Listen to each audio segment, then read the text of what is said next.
Welcome. Today we're going to explore how to view who follows you on Discord with our updated guide.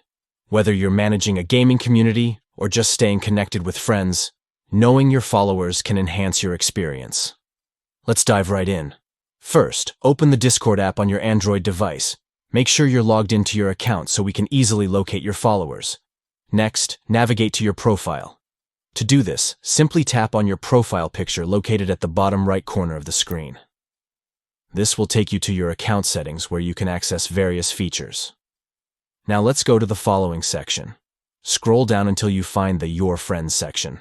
Here, you will see a list of users and servers that you currently follow. In this area, you'll be able to view all the accounts that you've chosen to connect with. And there you have it. By following these simple steps, you can effortlessly check who follows you on Discord and manage your interactions. If you found this guide helpful, don't forget to give us a thumbs up and subscribe for more tips and tricks. Thanks for watching and enjoy your time on Discord.